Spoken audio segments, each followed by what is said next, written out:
I don't know. That's why I was.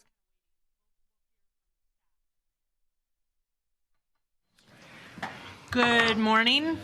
Today is Monday, July 24th. It's a regular meeting of the Eugene Planning Commission, and we always start with public comment.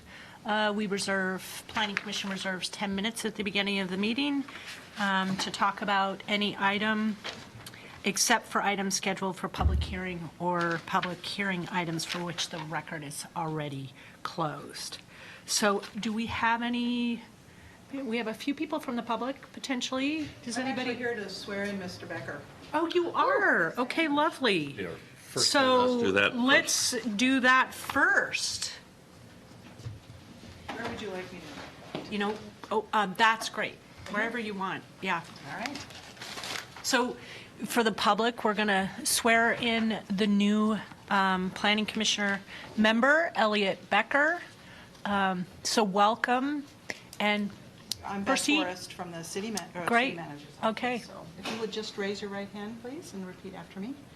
I, Elliot Becker, do solemnly swear I, Elliot Becker, do solemnly swear that I will support the Constitution of the United States that I will support the Constitution of the United States and of the state of Oregon, and of the state of Oregon, and that I will, to the best of my ability, and that I will, to the best of my ability, faithfully perform the duties of Eugene Planning Commissioner, faithfully perform the duties of Eugene Planning Commissioner during my continuance therein, during my continuance therein, and this I do swear, so help me God. and this I do swear, so help me God. Congratulations. Hey. Thank you so much. Sign both of these for me, My pleasure. there and there.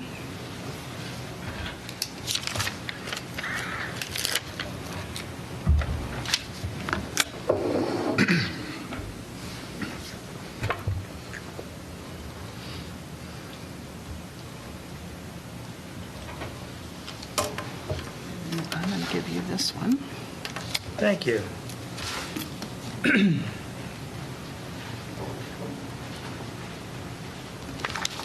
All right. Official. Thank you so much. Thank you very much. Congratulations, Commissioner you. Becker. And that's how we'll be referring to you more you. formally in this setting. Thank you very much. Thank you. Thank you. So it looks like, going back to public comment, that the individuals I thought that might be public were city staff. So we do not have anybody from the public present today. There are 3 other agenda items. We'll move to agenda item 2, items for commission and staff. Why don't we start with, should we start with commission first? Are there any particular items from the commission? So I have Commissioner Baker and, okay, Commissioner Borofsky. Thank you.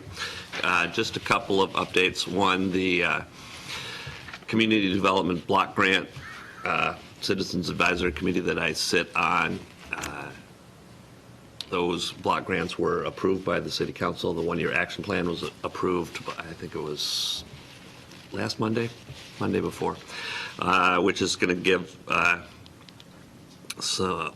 little over $1 million towards low-income housing, land banking, community development as far as loans, business development loans. So that was a positive thing for our community. And second, today is Bree's birthday, so happy birthday to Bree. Happy birthday! Happy birthday. Happy birthday! How cool. Thank you. Great. Thanks for bringing that up. Okay, Commissioner Baker. I'm just reporting back on some meetings that I attended. So there was a June and a July meeting of the Sustainability Commission, and I wanted to just mention a few things that were discussed because there will be some overlap with us. They have several cuts. They use subcommittees to sort of work on projects, focus committees. So they have several of these subcommittees. The ones that are that would overlap with us is there's ones on tiny homes. There's one on transportation and land use, sort of more TSP and all that sort of stuff. There's another one on energy, and they actually have broken that out into two different groups now. There's one on, what they're looking for is trying to propose a home energy score for homes based on energy use. And also there's a proposal to look at making homes EV ready. And I mentioned when the next meetings are for these are two committees that I was, which we announced. There's a tiny house committee, it's actually this 3 p.m. It's in the Adrian building, but the room wasn't confirmed. And then there's a meeting, oh, actually, no, that's the Home Energy Score Committee. The Tiny House Committee is meeting on July 25th. That would be tomorrow at 3 p.m. Again in the Adrian building. And one thing I was going to mention, because it's come up a lot when they discussed tiny homes, and I was going to suggest this as a possible way to resolve some of their issues. One of their questions is there's sort of information that secondary dwelling units, which is how you would build a tiny home generally, are, there's a restriction on the size of the lot. And I thought, if possible, if the planning department or Doug Kerr is still around, it wouldn't take very long just to run of R1 lots in which what percentage of them, could not have an SDU on it, because that would resolve a lot of their issues without all their speculation. If it's a large number, then it's a concern. If it's a small number. A couple other things I wanted to mention that I don't know that the Planning Commission may be aware of, but the current plan is to do away with downtown free parking. This was actually requested by the downtown businesses. And then the other thing that was discussed, again, other planning commissioners may be aware of this, but the proposed road bond measure now has 10.6% of the budget for bicycle and pedestrian, which would be up from 5%. And they're sort of requesting about the same amount of money as they had in the past ballot measure. They had some, Commissioner Zelenka was at the meeting and discussed this. They had a firm that specializes in gauging the voters, and they discovered that survey indicated that there wasn't support for increasing the bond measure or some making certain kinds of improvements even larger, like sidewalks and things like that. Anyway, that's all I wanted to pass on. The next meeting would be on it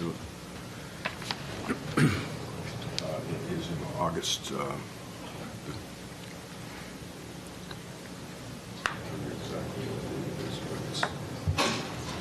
So as you're looking for the date, I have a question. I think these are great subcommittees, and I guess August 16th? Thank you. So that's at 5:30, and that's their next meeting. And are they typically held here? They vary between, they're mostly held at the Sol Room. Okay. But sometimes, I think the next meeting is actually being held in the Sloat Room. Okay, perfect. And their committee meetings are held, smaller committee meetings are held in rooms within the atrium, but not necessarily in the big rooms. Okay, great. So my question, and then I have Commissioner Nicolello. So could be a question for staff too, is on subcommittees, are staff present for the subcommittee meetings? I just want to, and it would be great maybe to have them report back when appropriate to Planning Commission, at least the subcommittees. I'm trying to figure out how can we be most efficient in kind of supporting the efforts, and yeah. I could respond. Related to the Sustainability Commission, they have a staff member that attends the regular meetings, but not all of the other focus group meetings. They have a limited amount of support for the... Okay. Generally there isn't staff unless they were requested to answer a specific question. And very often that might be done offline and then brought back to the committee. Okay, and Commissioner Nicolello, did you have something to add? Yeah, I had in a separate update. They've been working on the tiny home ordinances. They've been in contact with Alyssa Hansen and been working pretty close with her. Right. So they do have a planning staff member who's aware and who's been part of that because, of course, land use can be a little bit tricky to navigate on one's own. But I think the bringing in and maybe doing some GIS analysis sounds like a great idea, Steve. Or Commissioner Baker, my apologies.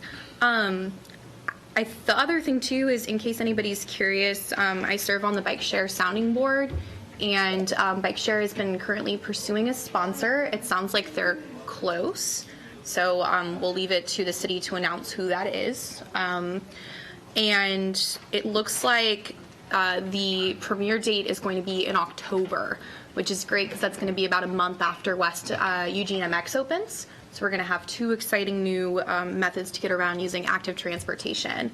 So, and for those of you who saw in the paper today too, speaking of West Eugene MX, they're going to start testing their buses soon, and we'll see how it goes. So, yeah, stay tuned for Bike Share. October looks like that's going to be the deadline. And if you have any questions, Reed Dunbar has been the staff member on that project.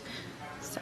Perfect, thanks. Staff, did you have anything to add on Sustainability Commission and our efforts to collaborate, however, any suggestions you have? Well, first of all, I just appreciate all the updates and folks sharing information at the table, because I think, depending on what meetings you happen to be in and where you happen to get that information, I think it's always helpful to share it.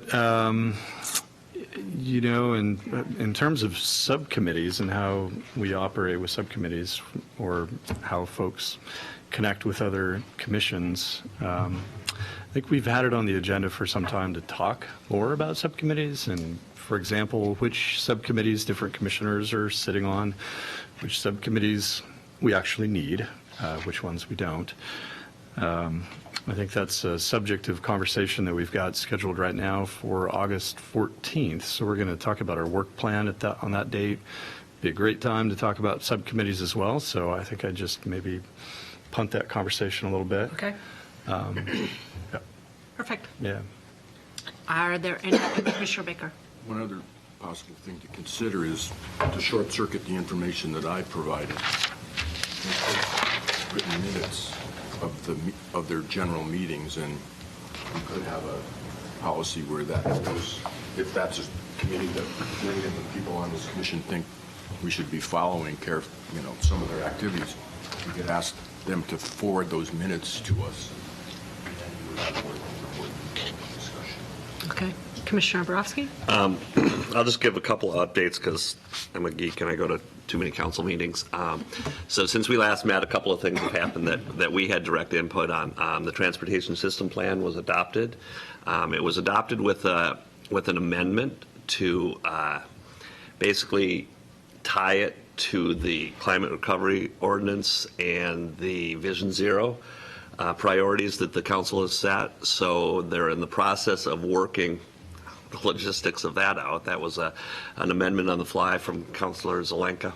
And then the other thing that I think that we received an email on, but the city council did pass the resolution and ordinance for the expansion of the urban growth boundary into the parks and industrial lands. Last step on that will be going in front of the Lane County Commissioners on August 8th. So knock on wood that we get it through them, and that will be a big chunk in Vision Eugene. Right. So I was expecting staff had that on their agenda, the summary. So is there anything you want to add to that, staff? And any other items staff would have? And can you also include elections? Yes. For chair? Yeah. Yes. So actually I have a pretty good list of things to talk about from staff. And I was thinking what we might do is I'll mention a couple of things real quick and then defer the rest of it till the end. I wanted to speak with you a little bit about work planning and the process we've been in lately, which is to develop project charters and other kind of guidance for our project work and how that fits in. So I'd love to talk about that. Thank you for no. I thought you were done. That's why I said it. Nope, that's totally fine. I'm so glad you mentioned it. And I appreciate you being there, actually, at the council meeting. I think that's great to have planning commissioners present when council makes important decisions like that. You've all worked so hard on that. It's unbelievable. It's funny because it felt just a little bit anticlimactic after having been in the process for many, many years. But as you mentioned, there's still the Board of County Commissioners coming up on August 8th. We don't have a time scheduled for that yet. We'll let you know when we do. Otherwise, yeah, we're just, I think the team is working extremely hard still to pull together the package to get that ready. Even though we're just kind of at decision time, there's still a lot of little logistical details to take care of in terms of that giant stack of paper that the county needs to act on. So nothing further on that. We will have Planning Commission elections coming up on August 14th as well. I believe that's the date where we have that tentatively scheduled. I'm just going to double check that for you real quick since you mentioned it. Yes, August 14th, Planning Commission elections. Typically, we do those elections in August after any new commissioners that happen to be appointed are seated and have a chance to catch up with everybody and kind of get the lay of the land a little bit. So that'll be coming up. And I think I'll save the rest of the conversation until after our two items. Perfect. Okay. Okay. So we'll move to agenda item number 3. It's a work session item for River Road, Santa Clara Public Neighborhood Planning, and Zach is ready to go. Yes. Thank you, Chair. So this item has come before you a couple times this spring and then earlier in June. You just heard the update on the urban growth boundary associated with Envision Eugene, and this is a big part of implementing Envision Eugene, and that's something that the Commission talked about last time. I just want to provide a little bit of background for our new commissioner and for anybody who's watching at home, and then I'll dive into changes that were made to the charter and to the public involvement plan based on your feedback and feedback of others that have reviewed this both internally and with our external partners. So as some of you are aware, but we'll just clarify for anybody else out there watching, Council back in the spring asked us to turn attention to the River Road Santa Clara Neighborhood Planning Project, and we already had been and been working closely with those two neighborhood groups. So this puts us on a more prioritized track to bring this to you. So we've started these sort of preparatory actions, such as the project charter, the public involvement plan, and we've already gone out and started doing a fair amount of outreach and just trying to raise public awareness that this is going to be kicking off in the fall. So as a reminder, I've provided a couple slides just to have graphics, a map, and provide context for where we are in the city. I'll just start. This is the larger map of the two neighborhoods, but I'll start at the northern extent and just call your attention to the green dotted line, which is the metro plan boundary, and the blue, which is the urban growth boundary in the Santa Clara neighborhood. And I want to call out the fact that we are working with Lane County and their planning staff, and we'll be looking at the whole of the Santa Clara neighborhood. So those areas between the UGB and Beacon Road to the north, or the UGB and the river, are part of this planning process as well. Santa Clara and River Road, obviously, the community organizations within the urban growth boundary will also be the focus of our work. What's not shown here is the city limit line. And again, working with the county is important because of that patchwork of city and county parcels and lots out there in the two neighborhoods. And then lastly, I've provided it here. The white line is our key transit corridor, is defined in Envision Eugene and in a lot of LTD, Lane Transit District documents. And the half-mile buffer around that will be the subject of more intense work with the Federal Transit Administration grant, which is referenced in the project charter, but we've made an intentional decision to keep the project charter separate for that project because of consultants that we'll be hiring, different partners, specifically LTD, which isn't as involved with the larger neighborhood plan. So you'll see that at a later date, and it's just here by reference and for context. The neighborhoods throughout the past several years have identified kind of 6 key areas that they would like for the plan to cover: land use, transportation, parks and natural resources, economic development, all of which are kind of in our wheelhouse for a neighborhood plan, looking at different programs the city provides, especially within the PDD, Planning and Development Department. And then the last 2 items, public safety and governance, are also addressed here, and we'll be working with a city staff team to tackle those.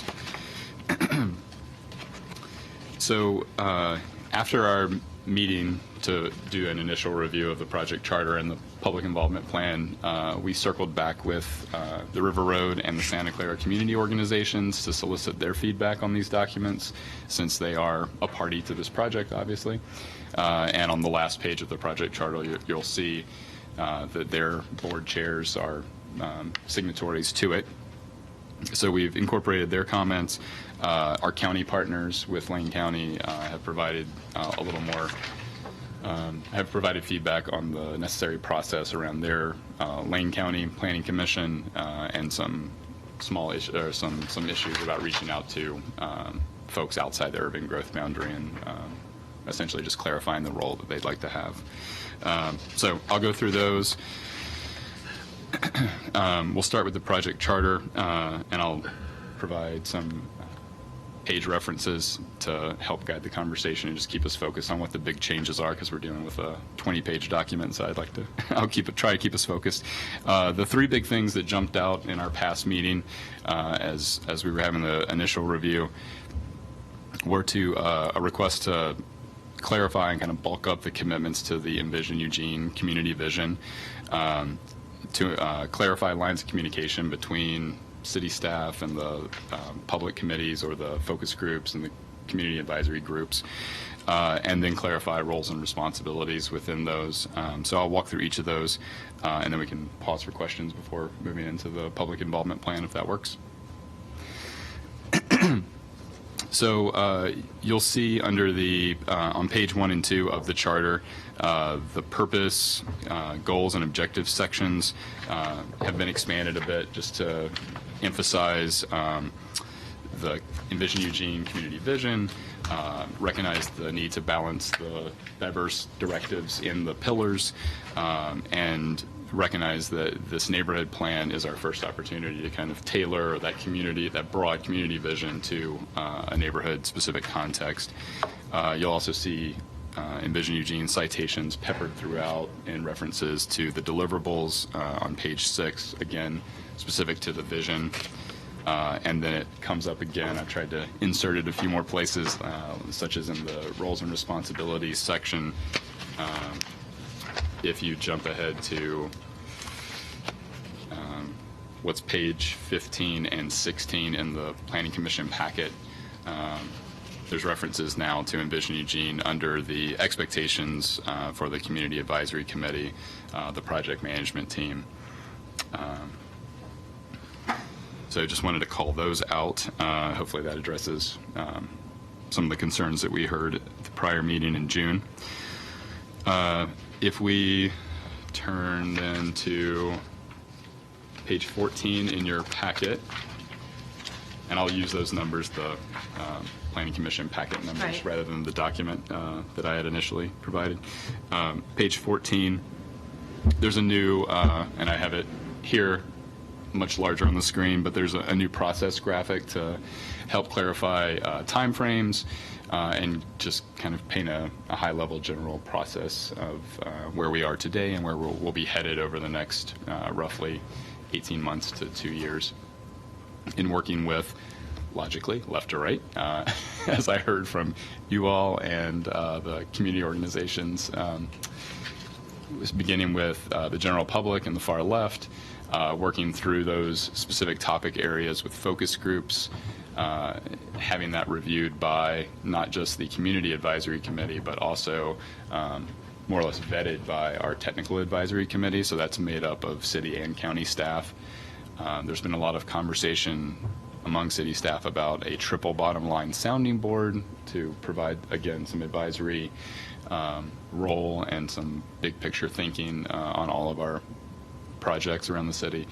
So you see that incorporated before you get to the project management team, and eventually at that split in this graphic moving into the adoption process, a 4 to 6 month process where we would return to the Planning Commission for both city and county and eventually reach adoption there on the far right. The green and orange just signifies City of Eugene and Lane County, and recognizing that that tech committee or that technical advisory committee and the project management team both involve county staff. And I'll call attention to the dotted line and the solid line. The solid line is simply intended to indicate where we expect direct communication. You see the general public having direct contact, for example, with the Planning Commission and the City Council, indicating public hearings that would be towards the end of this project, and the dotted lines indicating a more indirect role or indirect communication, say from the Technical Advisory Committee back to those focus groups, because it's the intent that the project management team would be a single point of contact for either the community advisory committees or the focus groups. So hopefully that in itself starts to paint a little clearer picture. Much of what I just described is also on page 14, a longer introduction section that explains those roles and responsibilities.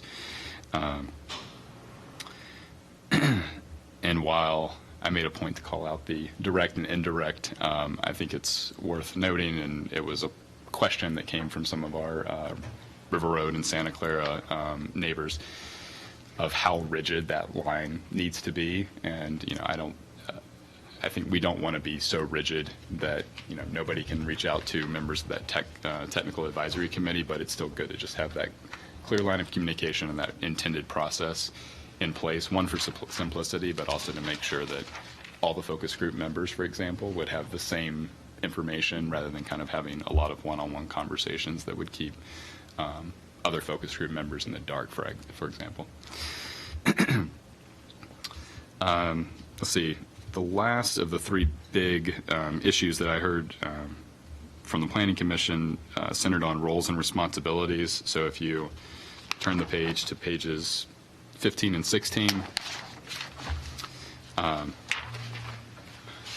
we attempted under each of these, the general public, interested parties, focus groups, community advisory committee, and then even the project management team, the Planning Commission, and the City Council, or I'll say the appointed and the elected officials, just broaden the explanation of what their roles would be. The time commitments are there now for the groups where we need to solicit volunteer participation, such as the the focus groups and the community advisory committee. So that's there partly just to set the expectation for anybody volunteering, that they know what they're expected to do. The project management team description has expanded a bit, as I mentioned earlier, one being the point of contact for these different groups, but also making sure that we have open lines of communication between all the different entities, and then coordinating also with the different groups, say the policy team, which is made up of some elected officials and our executives in planning and development, if and when we reach kind of complex issues that need to be elevated outside of the immediate neighborhood. So those responsibilities are all more clearly articulated, I think. On page 16, you'll also see that what had been just, I believe, entitled Planning Commission is now Eugene and Lane County Planning Commission. So an oversight on my part, and an example of Lane County Planning providing a little clarity on what their roles would be.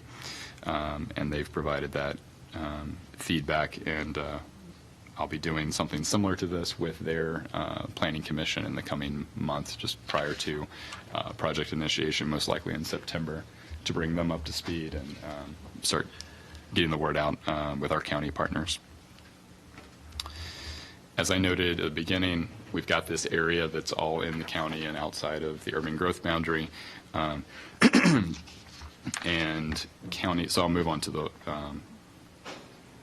another issue here that I believe is on, let's see, page 21. buy-in and participation by unincorporated Lane County residents, which is noted as a essentially a policy background issue in our charter. So again, the Lane County planning staff expanded discussion of, in that area, and just recognized that there could be, based on whatever comes out in the planning process, there could be the need for metro plan amendments, which then is a procedural issue that we hadn't recognized earlier, because that would then be a larger adoption process that would require coordination between multiple jurisdictions. And then Commissioner Jaworski's not here today, but he had asked a few questions about the refinement plan and whether this would be adopted as a refinement plan. So more or less as a clerical issue, I went through and found all the references to just a neighborhood plan and made sure that that was neighborhood refinement plan in this document. So it's very clear that it is our intent that this will be adopted as a refinement to our local comprehensive plan.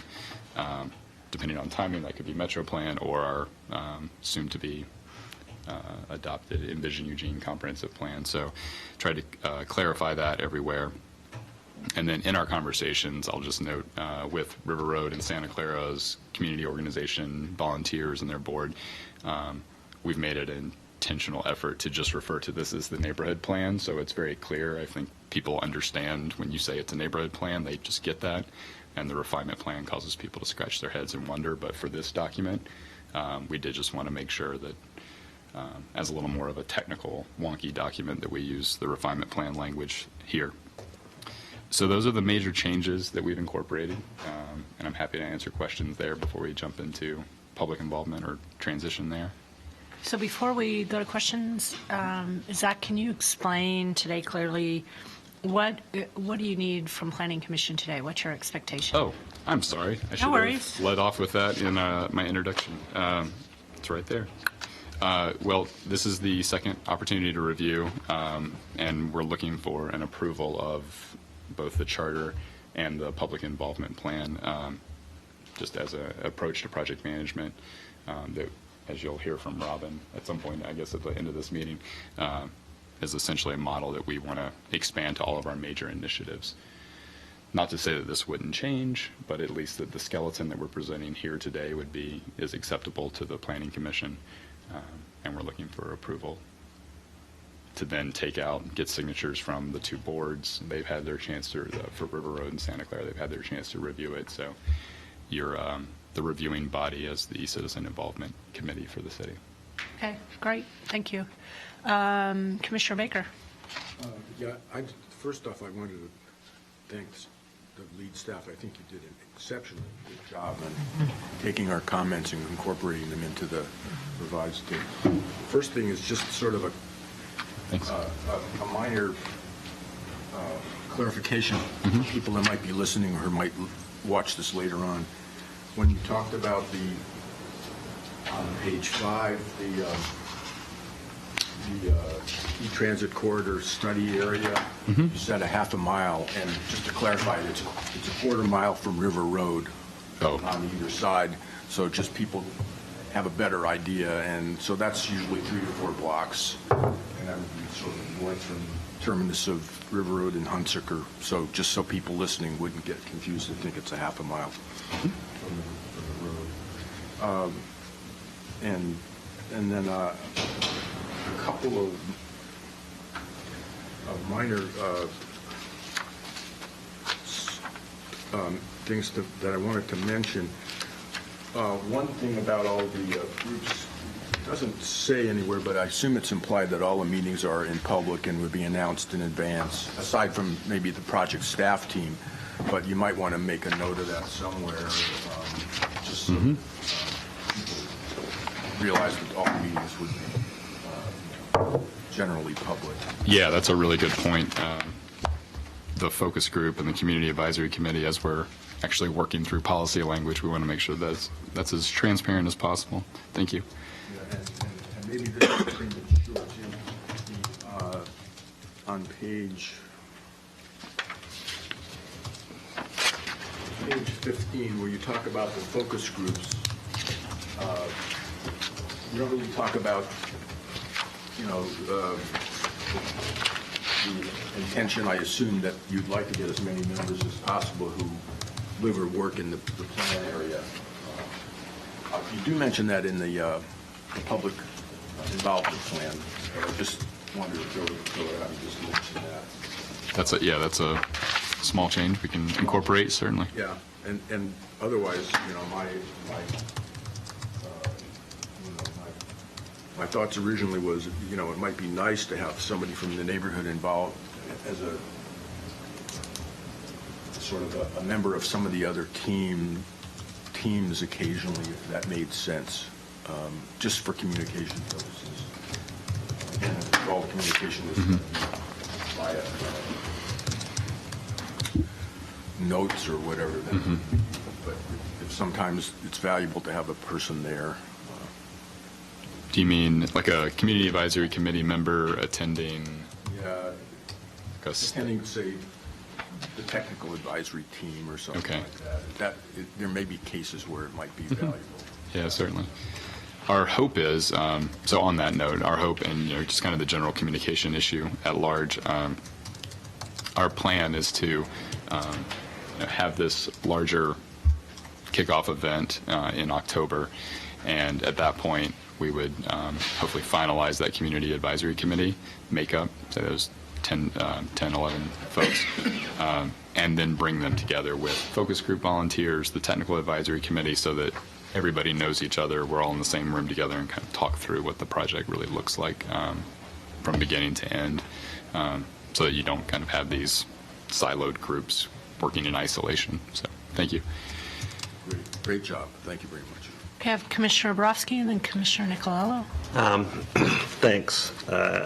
And I'm going to, again, I think you took the input that we gave you and implemented it well. Since that time, I have had input from some people that I wanted to just bring to your attention, and it has to do with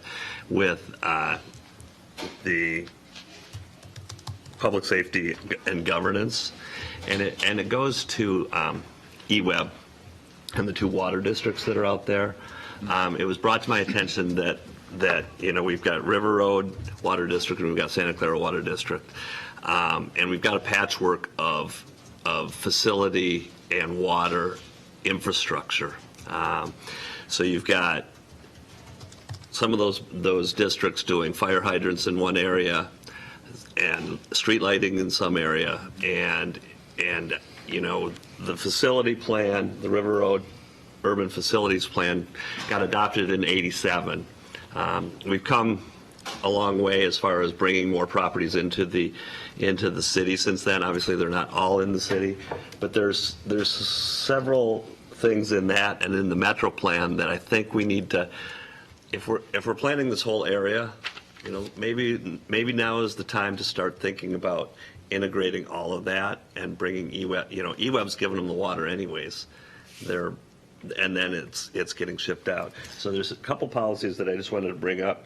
So in the River Road, Santa Clara Urban Facilities Plan, one of the thing is the acknowledgement of the Metro Plan calls for the reduction in the number of special service districts operating within the metro area. So that's a Metro Plan policy. It's policy G6, and it says efforts shall be made to reduce the number of unnecessary special service districts and to revise confusing or ideological service boundaries, including those that will result in duplication of efforts or overlapping when possible. These efforts should be pursued in cooperation with the affected jurisdictions. Now, I don't know whether or not, this is, the time to do that, but I think it's at least needs to look at and brought EWEB into the planning team, because I think they would be interested in just kind of taking over those things.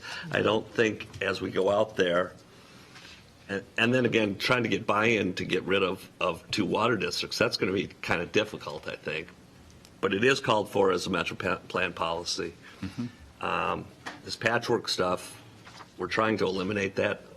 And I think that if we're doing a neighborhood plan, water, fire hydrants, lighting. Those are safety concerns. And so I don't know if this was the time to bring that in, but, I just wanted to get that out there because I heard it from an EWEB representative saying, we've got all this patchwork stuff. Maybe now is the time to kind of look at that and see, is this the time to coordinate and consolidate some of those public facility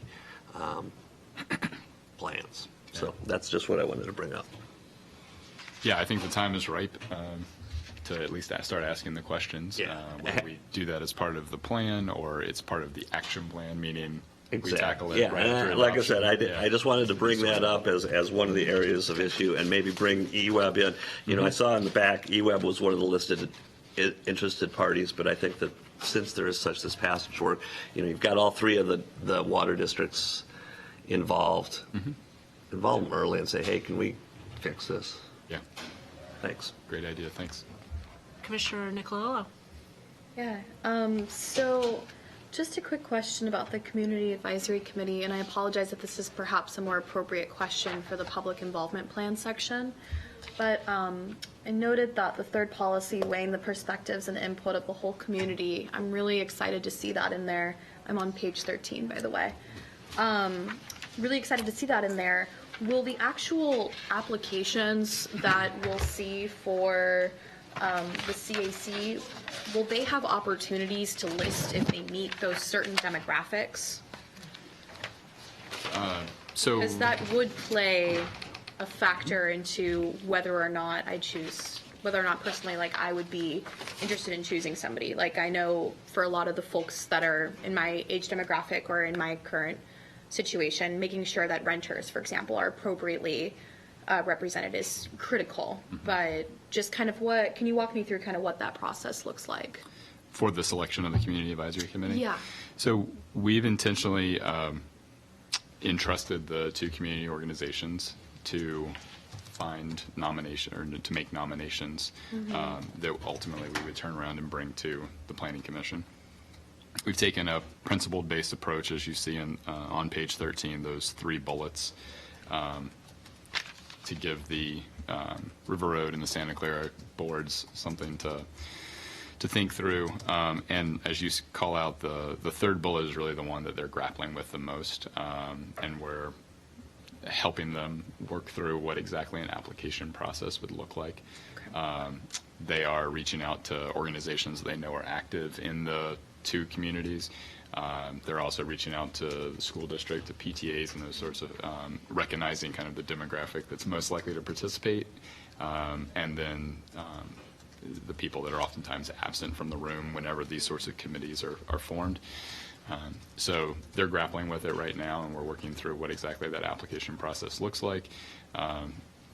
Their concern kind of goes both ways. One is that the public involvement plan is the opportunity to round out the whole community's view. So it's on staff, it's on our hired consultants, it's on any volunteers to make sure that we get as many people as possible participating in all these different ways. And it becomes, so there's one camp kind of thinking that's most important, more so than the makeup of the committee, and yet the makeup of the committee in many ways is equally important, because it's important who's in the room whenever those decisions are made. So like I said, they're grappling with it right now, and I think we're working towards probably like a 1-page application, recognizing kind of the ideal makeup of the board, of the Community Advisory Committee, and then and then the volunteers are actually able to find might not align perfectly when we're asking somebody to make this time commitment, meet every 6 to 8 weeks for 2 years. Can sound onerous to folks, so it's still crystallizing. We've stepped back and taken kind of this, like I said, a principle-based approach, and empowered the 2 community organizations to make that decision. But the nomination, yes. But we're helping them also, like working with our Human Rights and Neighborhood Involvement Office to find key contacts in the neighborhood and that sort of thing, to make sure that a broader demographic is at least informed and invited to participate on that committee. being at the table is really critical, as you know, and I also think that homogenous people make for homogenous plans. So in this case, I caution them to not rely heavily on the public involvement outreach focus group portion as a means for supplementing equity and inclusion. That should be at the forefront. We want those people at the table. And if we're finding, to be perfectly frank, and I don't want to diminish the awesome efforts that the neighborhood has done, this is just, we've all been grappling with incorporating this better into the work that we do and fully recognizing the limitations of the people who are in the room even right now.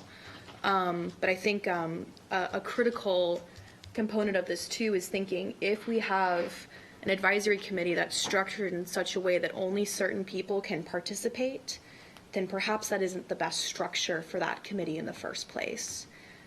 So just something to think about. And once again, very respectfully recognizing that the community's done awesome work. This is something that planning in general is struggling with, and we're always looking forward to new ways to do this better. So just some things maybe to think about. Thank you, Commissioner Borowski. Sorry, getting back to my point that I made before and looking at the section that Bree just highlighted on page 13. As the ex officio members, you've got River Road Parks, River Road Water, Santa Clara Fire, Lane Rural Fire. Maybe you have an EWEB as one of the ex officios as well. And if we are approving this, I would make that as an amendment to add that in there.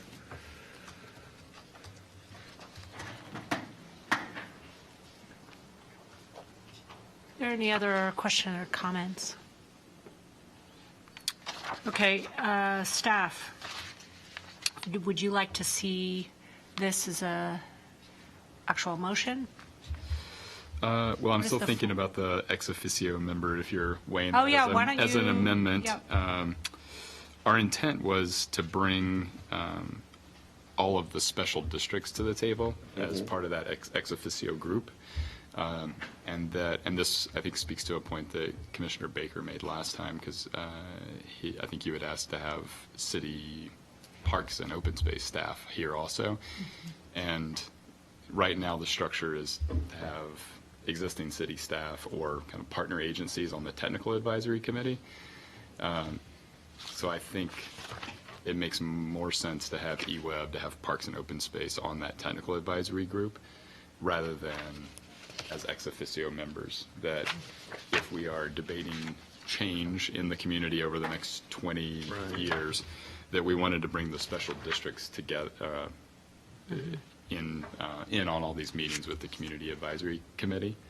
So I think it makes more sense to add EWEB to the Technical Advisory Committee. Can you tell me what page that's on? Should. Too many pages.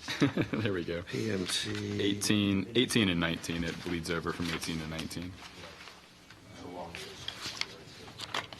So I had made a note to add them in here on this, at the end of page 19, other partner agencies. So we've got County Public Works to talk about transportation, Lane Transit District, and then I think it would be appropriate to have an EWEB staff member there also.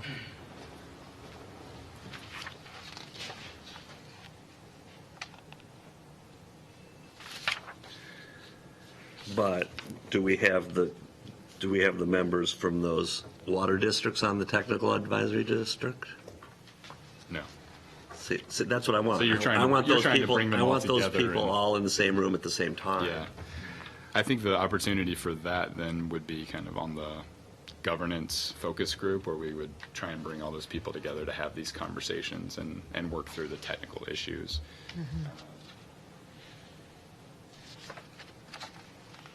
Again, I'm open to suggestions. I just want to make sure that those people are all in the same room, Yeah. and not just the people from the agencies, but the people from the neighborhood as well, to see what they're thinking. You know, the person from River Road Water may not want to give up control of their water district, but if the people in the neighborhood and the EWEB and everybody are sitting there and saying, you know, we're bringing the water to you anyways. Do you want River Road water to pump it to the, or to be responsible for maintaining your fire hydrant and your street light, or would you rather have it all rolled into one? That's why I was thinking it might be good to put them in that first group where there are citizen involvement. Yeah, I think we can go either way. So, if you want to make that amendment, I think that's fine. I think it works either way, I should say. And if it doesn't, I mean, I think it could be amended later if it needed to be. So I'm going to put myself in the queue based on that discussion. I was the one that actually brought up at the last meeting just the importance of making sure that there isn't, that there's collaboration with all stakeholders early and often. So it's going exactly to your point, is that having siloed groups and not identifying that each is a stakeholder, whether it's neighborhood associations, City of Eugene, eWeb, they're all equal stakeholders. And giving the example of the refinement plan amendment that happened at the U of O in the East Campus area, as well as then because of how that started, which was much more siloed, and then what ended up happening was then a forced process that forced collaboration in order to basically resolve a problem that there were two different refinement plan amendments being proposed, one by the U of O, and then the neighborhood essentially came in and had their own revised refinement plan amendment process that was being suggested. So rather than move too far down without kind of engaging in kind of that forced collaboration, I think is not that efficient. So it goes to that. So however that happens, like you said, if there's a governance, like periodically all groups come together, you have an opportunity to bring together ideas, et cetera, resolve questions, resolve items before, so that you can effectively move to the next stage. Yeah. So, yeah. So I hear you saying that, and you said governance group, and as long as that In that focus group structure, yeah. I would see bringing them in representatives of all the special districts that deal with utilities, bringing them in to kind of have that collaboration conversation and make sure that we're working through all those issues might be just a more effective use of their staff time than kind of being involved in the review at that community advisory committee level where you would actually be reviewing final products. So that's why I was saying if they're on the technical group, it actually brings them in to work on solutions early on. Yeah. I mean, I think it's nice to be able to have these groups, be able to have a forum where they can have their own discussions outside of, for instance, the neighborhood associations outside of that influence, but then integrating and having that collaborative discussion, like I said, frequently to make sure that we don't end up in a place that the objectives are very diverse and we're at a decision-making point. Yeah. So that's it for my question. Thank you. Okay. Commissioner Baker and then Commissioner Borowski. Actually, I just, when this was discussed by Commissioner Borowski, the one, most of the areas are very well flushed out. The one area that's not flushed out is the public safety and governance, which is, I think, would be, these discussions would feed into that formation of that more detailed assembly of the ideas for that. So I think a lot of this would actually be resolved if there were details about that governance, working groups, where there is a lot of detail.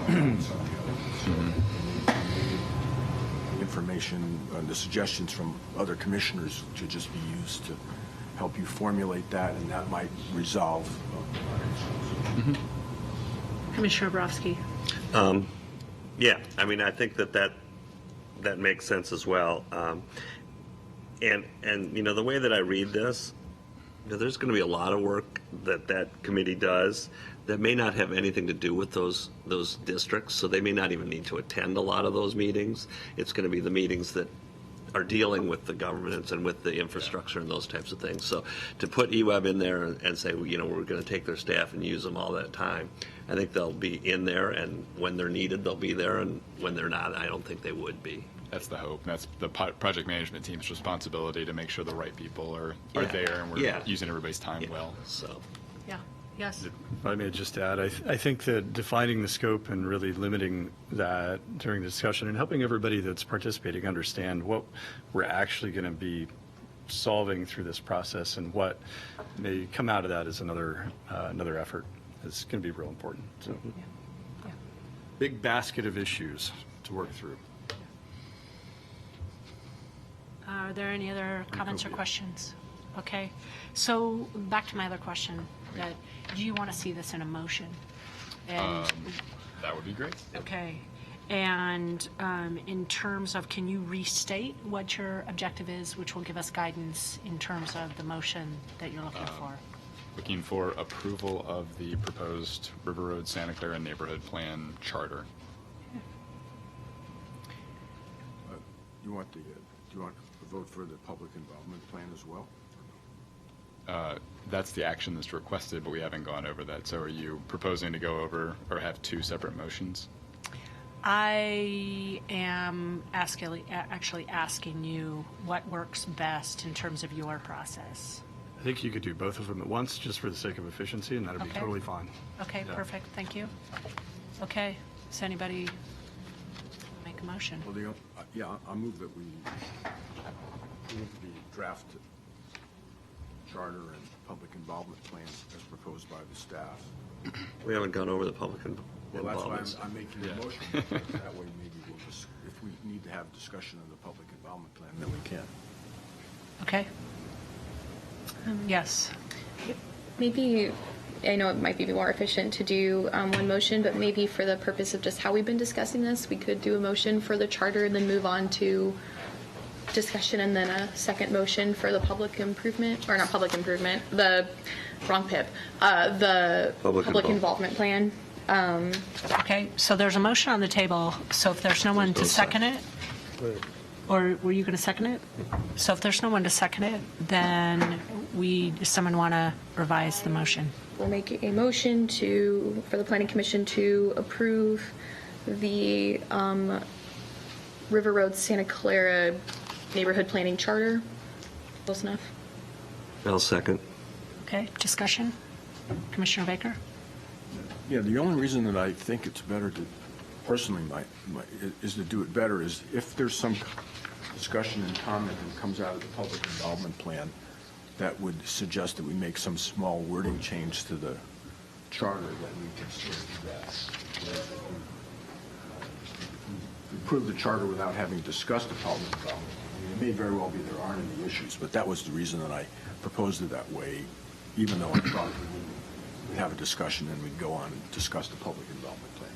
So are there any other discussion items? Yes, Commissioner Yeah, Brodsky? I move to amend the plan to add eWeb to the Community Action Committee, Is that Advisory Committee. is that a friendly amendment? It can be. Does it need a second or? No, you would have Oh, to yeah. approve. Okay. Approved. Okay. Also, Robert's Rules of Orders aside, as fascinating as this procedure is, I'm also totally fine with waiting until we discuss the public involvement plan to do the second motion. Maybe let's just keep this motion on the table. We have a friendly amendment to it, and we can talk about the public involvement plan. Because Commissioner Baker brought up a good point. If that's something that we want to discuss and maybe something does inform the charter, let's have that discussion. Okay, so let's have a vote, because we do have a motion on the table. So let's have a vote, and we can. I'm not, oh, I am. Let's Go I'm ahead. going to be parliamentarian here. Yeah, please. Uh, You're actually I heard the one the maker of the motion asking to table the motion. Yeah. Okay, you can, that's what she said. And Right, so- perfect. That's, what you just, Yep, So okay. let's table it, Perfect. And then table we'll, in the and then parking we'll lot. take it off the That's table. better. and- Mike parking. Sorry. Okay, so I just want to give you guys a time check here, because we have a second work session item that is supposed to start now. So I am looking at staff because that's given some time, and then we have some staff items towards the end. So if we put The how much public time? involvement plan has not changed very much, as you heard in the, or you read in the AIS, so it's very, it's a quick, Okay. it's quick on my end. We'll hear what your discussion is. So why don't we give this process another 5 minutes and then check in, and we might need to extend it, okay? So I'll just call your attention to page 27 of the Planning Commission packet in the public involvement plan under the heading 1 overview. As we've worked through the scope and gotten a little more detail on the work plan over the next 18 months to 2 years, you'll see dates there of general time frame and when we anticipate having large public meetings. So those dates are now included within the public involvement process, and that is the only real change, or only big change you'll see there. The process graphic has been updated. The roles and responsibilities that are articulated in the charter have been pulled into the public involvement plan just to make things, both documents, consistent. But most of the ideas that the commission shared at our prior meeting were more about implementation and ideas for, open source mapping, idea generation from the public, and those are sorts of things that aren't necessarily called out here in the PI plan, but they are things that we're intent on doing over the next 2 years. So I welcome any of your questions, but the big change was just the date and the time frame that you'll see there. And we welcome any planning commissioners that want to join in those meetings, and you'll see invitations go out as that big October kickoff event date approaches. Great. Any questions from the Planning Commission? Yes. Commissioner Becker. First meeting, I believe it would be appropriate to abstain from voting on this issue. Do you not feel completely caught up on, you don't have to be an expert, but as long as you've done your reading. I feel comfortable. I got the agenda on Saturday. I do feel comfortable. It's a question. Okay, I don't know what's normally done. okay. I don't know how long you've been working on it and if there's issues that I don't know. I'm So- just talking about the first meeting. So Commissioner Becker, basically, if you feel like you've done your homework to get you here today, we typically just basically Okay. fold you into the process, but I will let that question stand for other planning commissioners to answer. But if we did this every time and had that as a precedent, you might be No. abstaining from quite a few votes. So because, I'll vote. okay. I think that's appropriate. Yeah, this process is really, really new. So you're being brought in at the ground floor. This is the Okay. very beginning of the process. So Thank if you've you. read this, you've essentially seen, I think, what's been Thank- presented to us, at least so far. Thank you for answering the question. Yeah, you're updated where we are. We have had a prior meeting and we gave feedback, so that's what you're hearing about. But this is still draft form, and Thank you very much. you're here at a critical moment. So, And I would just add one more thing is one of the reasons that it's nice having you on the commission is because you represent a ward that is underrepresented, and it's Yes, kind of sir. out this area. Yes, We don't. Even though all commissioners are at large. At we don't large, but- represent wards. No, exactly. Yeah, we don't. But Yeah. what I'm saying is that's something that we're looking for is voices from different parts of Right. town. So welcoming you. diversity within the at-large committee. Okay, any other particular comments or questions from this section? Okay, so Commissioner Baker. Well, it's actually not, it refers back to page 12 of the charter, but it talks about the PI plan. It just gives a date in there. I'm just literally, it's on the, next to the last paragraph. At this point in time, just put in, say they met in May or June or whatever it was. It's a little ambiguous.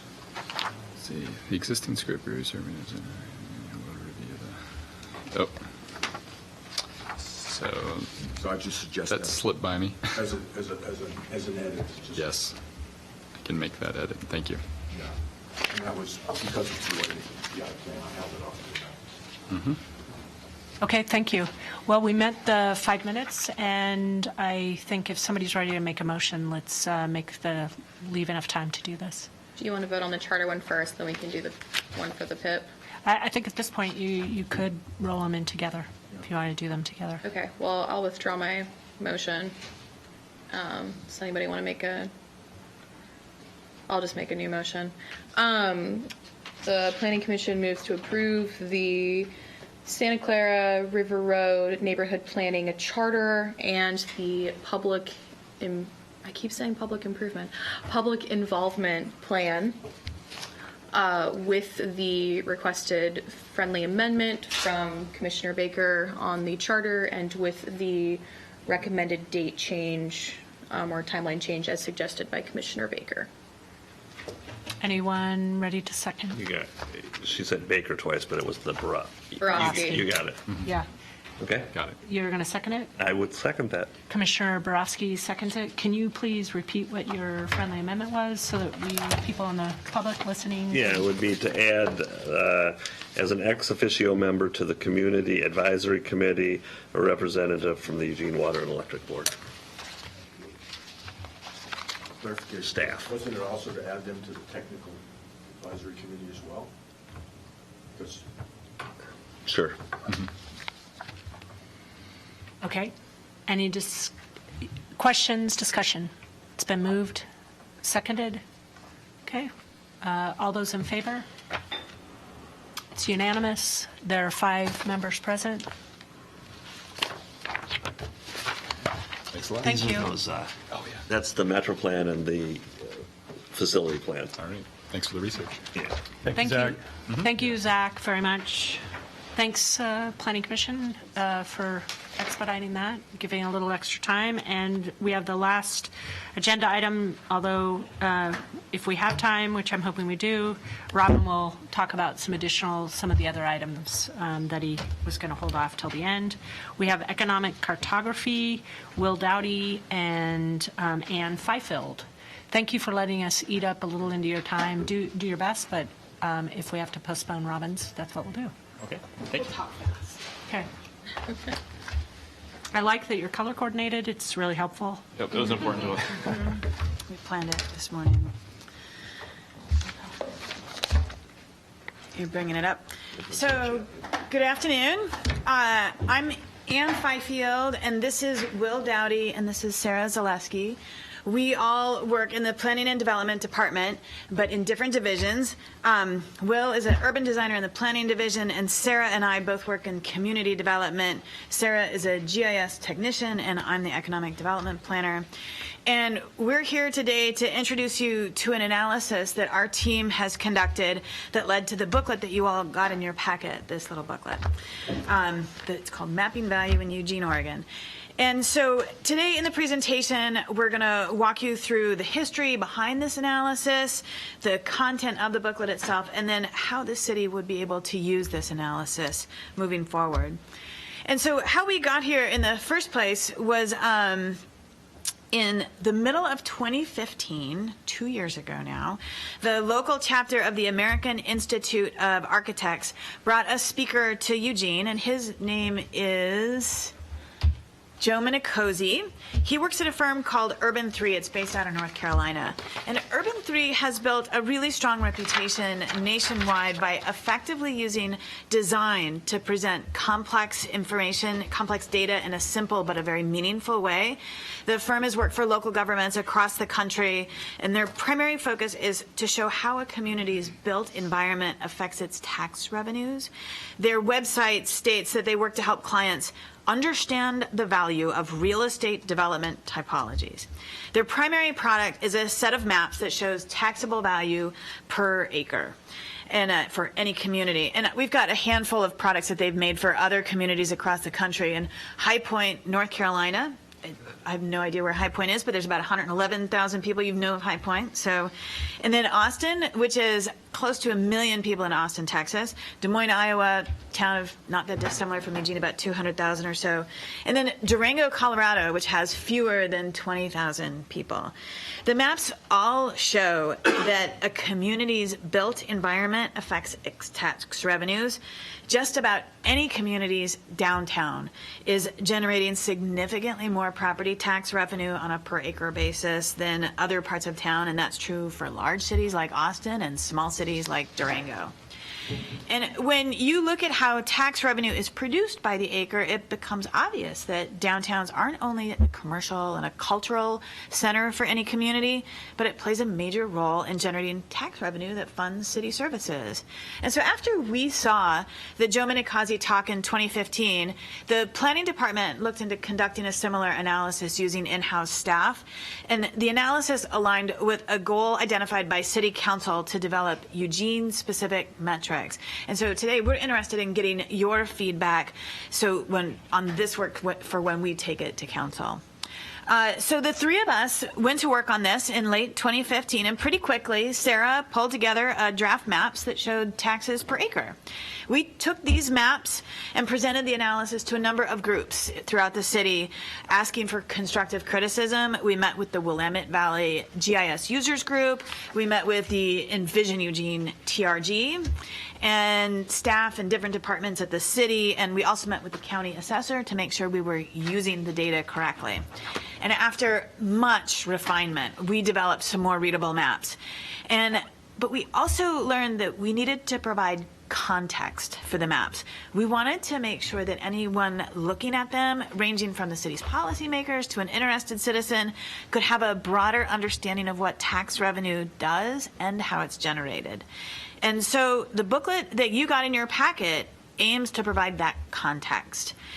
As analysts, we know it's really important to understand basic data. And this analysis shows how the built environment affects property tax revenue. It's not making policy recommendations. Its aim is to help the community understand where our money comes from. We think it's not that dissimilar from a website like mint.com that helps individuals understand how they spend their money. A lot of us don't notice how much money we're spending per month on a particular item, like eating out or maybe coffee. But websites like this summarize your spending over time, and they graphically show where you're spending it. And so for a lot of us, we don't notice where the money goes, mostly that it's gone before the end of the month. And if I want to cut back my spending, a good place to start is just understanding where it's going. And so mint.com isn't judging what you're doing with your money, it's just giving you information. And so like mint.com, this analysis in this booklet, it shows where the city's money is coming from. And so now I'm going to hand it over to Will, who will walk you through the booklet itself. Okay, thank you. So, as Anna said, the more we looked at this, the more we realized that there's a challenge of communicating data, especially if you want it to be broadly accessible and relatively easy to understand.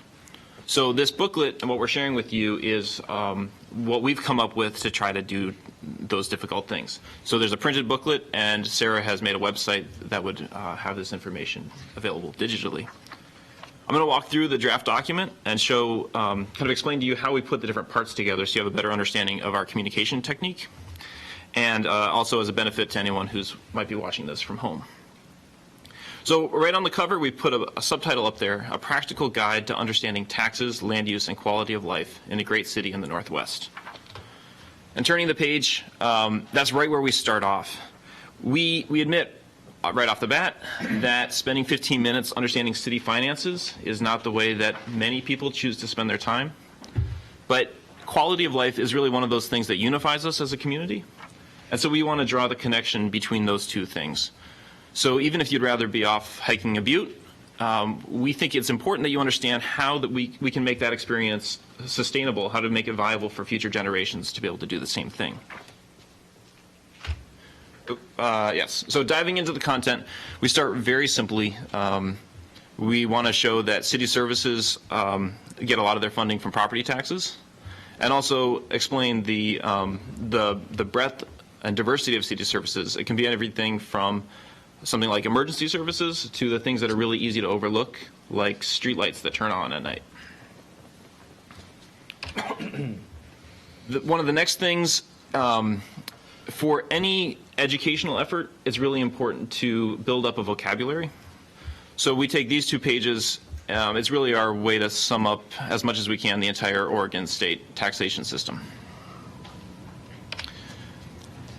But then, let me go back. One other thing, you may be aware that there's different ways to talk about property value. And so that can include real market value or assessed value or taxable value. And so throughout this presentation, we focused on taxable value. And one of the key differences, unlike the other 2, taxable value takes into account that some properties are tax exempt. And so then they're not paying property taxes in to provide for those same city services. So that's our rationale for that. And it's just something that is important to recognize right off the bat. So we start off, we want to show people that comparisons of value is something that most people do all the time. It's not a complicated thing. If you spend any time shopping at the store, you may have a good sense of the price of bananas or the price of cheese or the price of ground beef or salmon, whatever it is that you like to buy. But when I say you have a pretty good sense of the price, what I mean is the price per pound. Because it's the price per pound, that's the way that you compare the value of the commodity at one store compared to another. So it's not actually helpful to talk about the price or to think in terms of comparison of the price of a bunch of bananas or a wedge of cheese or a packet of meat, because that doesn't tell you how much food you're getting. And so then the comparison becomes ineffective. So even though you're purchasing the food as a bunch or you're purchasing the food by its package, the way that you compare the value between the different stores is by thinking about the pounds. But there's a tendency for communities to forget all of this when you're talking about real estate. Sometimes cities will focus on the largest property taxpayers, or the newspaper will have a headline talking about the largest real estate transaction. But neither of those should be confused with comparisons of value. The chart on the right shows what happens when you try to compare real estate in this way. So, the charts show up much better in the book, but even if you are comparing I think I made this larger. Yep. So if you're, so we've got 4 sample properties here: a single-family house, a coffee kiosk, a downtown building, and a big box store. So it looks like you're comparing these because you're comparing the taxable value of each property. But if you pay attention, you see that the big box store is actually on significantly more land than the others. So you're not really comparing apples to apples anymore. So we turn the page, and we've reproduced that chart from the previous page on the left side here. But then next to it, we have a better comparison. So that's the one on the right is the better one. Just like bananas are measured by pounds, property is measured by acres. And so when you compare the taxable value per acre of the different properties, you get a significantly different picture than the more superficial comparison on the left. So this is the image from the right side of that page. This can be a difficult, a challenging concept to grasp. So we presented it one more time in a slightly different way here. We asked the reader to imagine this scenario. Let's say that you have 12.19 acres of property, which is exactly the size of our big box store there on the right. And you have to decide how to develop it. So we know that we could develop it like that. We could develop a big box store, and that would yield $11.5 million of taxable value. Instead of that one store, though, you could also develop just over 50 single-family houses on the left, or about 30 coffee kiosks, once you allow in some space for streets and sidewalks. And the houses would come in, just looking at this from a financial perspective, the houses would come in just a little bit less than the big box store. And the coffee kiosks are about at half the value. But the downtown buildings is clearly in a league of its own. You could fit 29 of those downtown buildings, again allowing for streets and sidewalks, on that property, and at about $3 million of taxable value apiece, you end up with $80 million of taxable value. That's about 7 times the value, the taxable value of the big box store. So this is just another way to present the information. Different people learn in different ways, and so hopefully by presenting it in terms of options or decision making, it resonates with other people. So now imagine that you took every city in the property, or every property in the city, and you made one giant chart with every one that showed the taxable value per acre of all of those properties. So that's exactly what Sarah did, and she did it with this map. So instead of laying them out in a line, she gave each one a bar on its property, extruded them to the height that's relative to one another. The colors are the natural breaks of the data. It's a way to compare more easily from one side of town to the other. And I just want to make sure that you can all understand the geography. So you can see I-5 running there on the right. Let me actually point up here,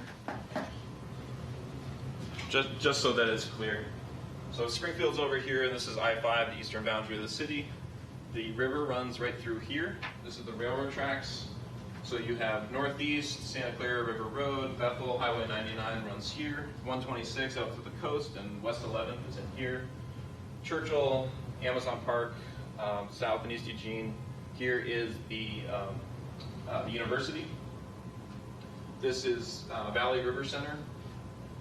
This is Crescent Village up here. This is Seneca's sustainable energy facility that's new. So that should help you get most of your bearings.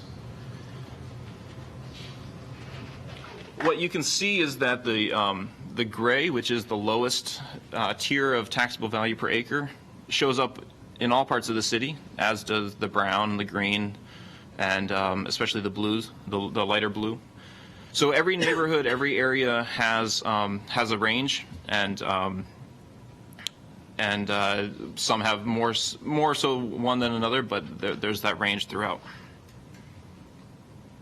And before I go on, I also want to say that at this point we've come full circle. We've gone back to, or we've arrived at the map, the kind of map that Joe Minicozy and Urban 3 produce, and it's the kind of map where we started.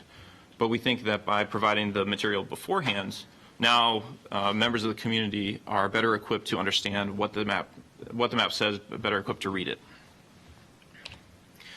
I'll go quickly through these. The next couple of pages just show different views, because when you're looking at maps, it's always interesting to look at them from other perspectives. This map presents something a little bit different. One of the early critiques we got, which is actually from the Envision Eugene Technical Resource Group, is that there's a slight imbalance when you're comparing different properties, particularly more urban locations with more suburban locations. Let's say you've got an office building in downtown that has 50 employees. It's quite likely that some of your parking is provided either on street or in a parking garage that might be across the street or around the corner. You may not be providing all of that on the property. But it's quite likely that when you are in a more suburban location with the same office building for 50 employees, that you've provided the parking for those employees on the property.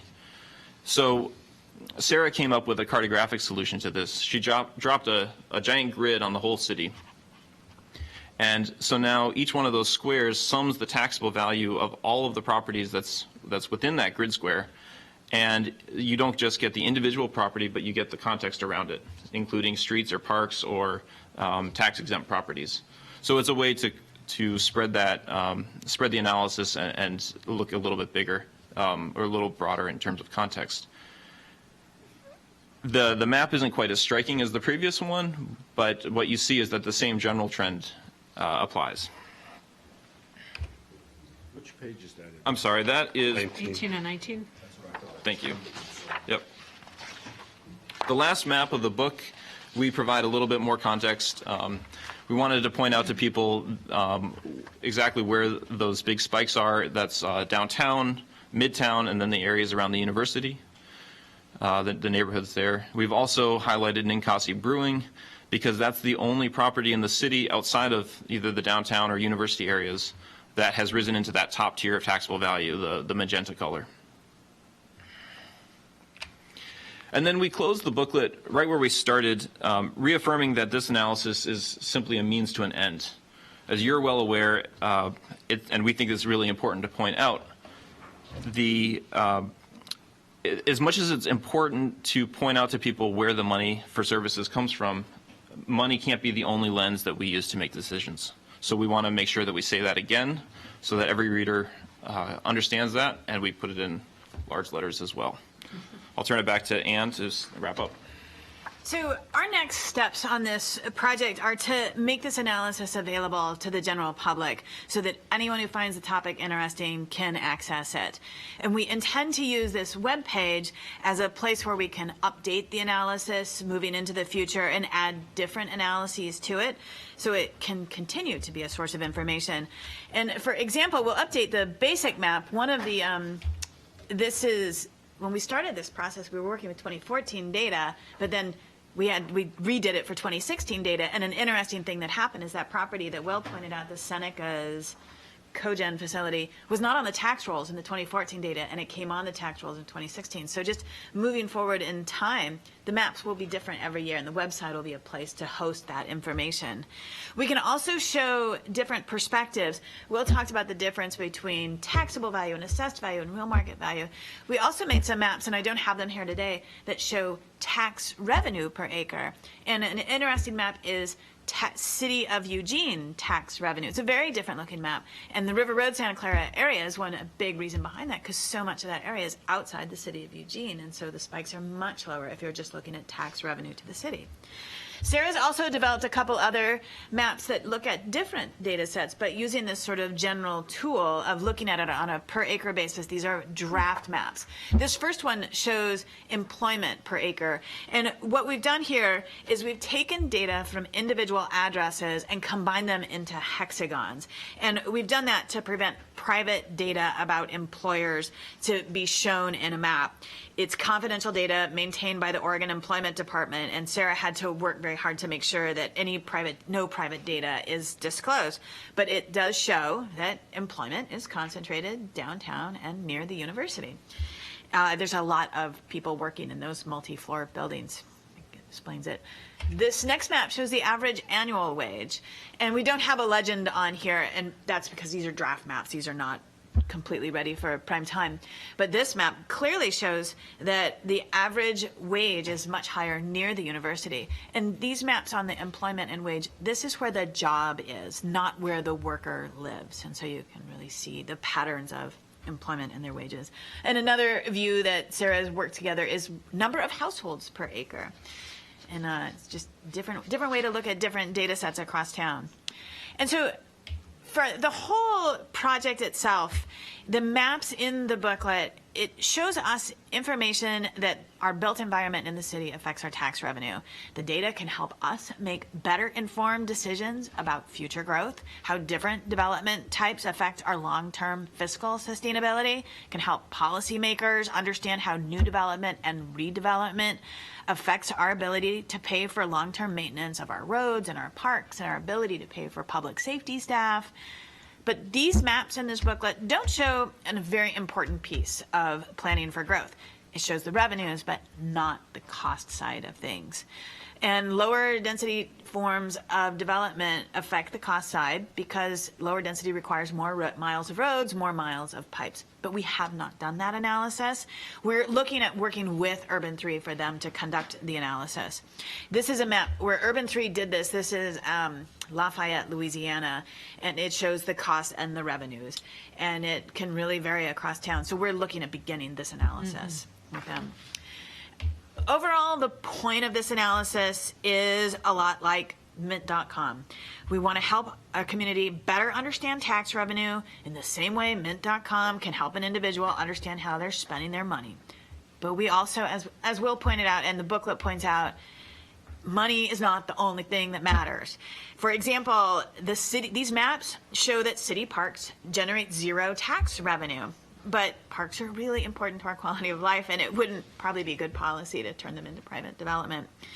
And so one thing that the city does for policy decisions is staff are asked to do a triple bottom line analysis to make sure that policy decisions take into account economics, social equity, and the environment. This analysis enhances our understanding of the economic piece for that on the property tax side. We're looking at just making sure we've got the funds to pay for infrastructure and maintenance over time. And then to wrap up, it turns out, Will found out today, that the firm whose analysis that we have modeled ours on, the guy who does these talks around the country, Joe Minicozy, he's actually in Oregon today and tomorrow. He's down in Medford at 4 p.m. today, and he'll be in Salem tomorrow morning at 8:30. So if you want to hop to Medford, you might still have time after this meeting. But tomorrow in Salem, we could, if you wanted to get more information about going to see Joe talk. He's a really good speaker on talking about all of these things and the implications of it. So we're ready for any questions and feedback. I have Commissioner Borofsky first, and Commissioner Baker, and then Nicolello, and then myself. Thank you. This is very interesting data to go over. I did have a question. You did property sizes, but did you do uses? Because there's different taxable bases between a residential building and a commercial building, i.e. personal property taxes. Oh, you are wonky. And so, I think that would go askew. I mean, if you, for example, if you took a look at the Hynix plant when it was up and running, if you look at it today, what its taxable base is going to be a lot different than when it had $20 million worth of equipment sitting inside of it. So That was something that we got out of working with the assessor, that we were able to clarify and make sure we had it right. The first pass, we didn't have it right. The first pass of data had the land value, but then the big piece was machinery and equipment. Right. And that has a very large tax revenue that if office buildings don't have a lot, industrial properties have a lot of machinery and equipment. And so we had to add another layer of data in to make sure that that's incorporated. The personal property is not coded on a parcel by parcel basis. It's the taxes, it's somehow distributed by zip code. And it's a good question, and I should have the answer at my fingertips, and I don't. It proved to be a really small portion of total tax revenue. Right. And so it's we ended up eliminating it because it was small. And I'll find out exactly how much it is. yeah, I mean, I think that would just make a difference, especially in the industrial areas. You're going to, like you said, industrial properties have a lot higher. They're very gray. But the machinery and equipment is incorporated in these maps. So the Hynix property, if it were up and running and all of that machinery and equipment Right. were up and running, it would be in these maps. Well, That's in there. the machinery and equipment is the personal property. Right. There's another. That's the machinery and equipment is one slice of it, and then there's computers and desks, and that makes up a little tiny portion. It's the big portion. It's in there. It's in these maps. Okay. We've incorporated it. Thank you. So I have Commissioner Baker, then Nicolello, then myself. Yeah, I wanted to thank you. This was very interesting. I did attend the talk as well. Architect or planner, I think he's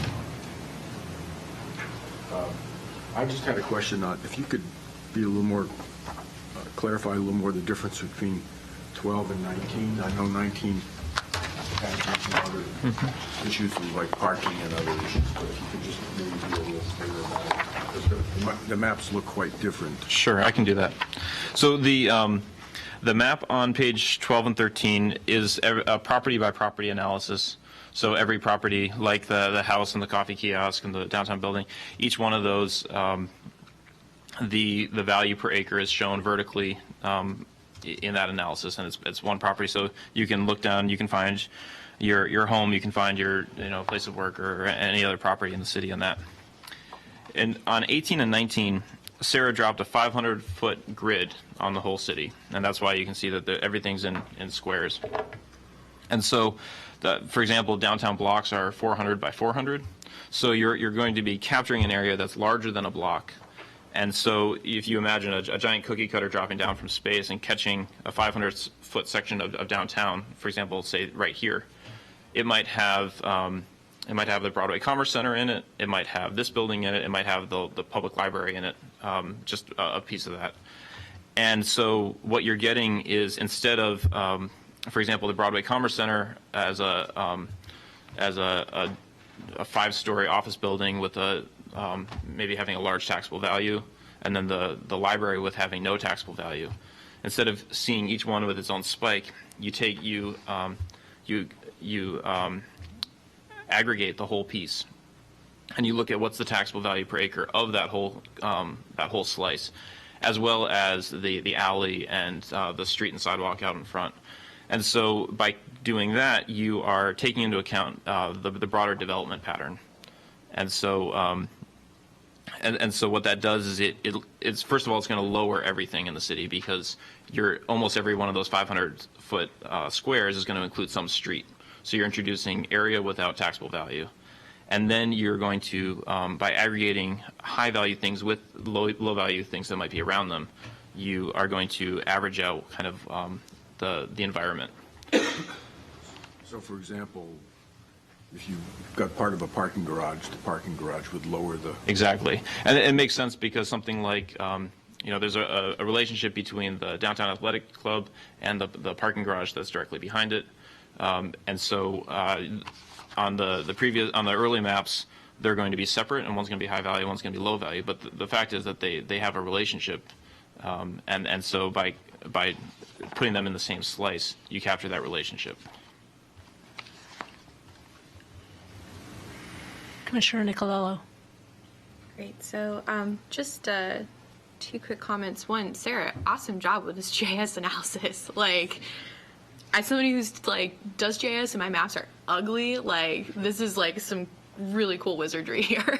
So thank you so much. And you guys are great too, but like GIS people are like wizards. So I actually see this as a really cool first step towards kind of getting into some more participatory budgeting. And I think budget committee has been talking about that. I know I sent something to Josh Scove about what Redmond, Washington has been doing, but especially once we start to explore the costs, making all of how our taxes flow and function and how that meets out into cost, making that more accessible to the public.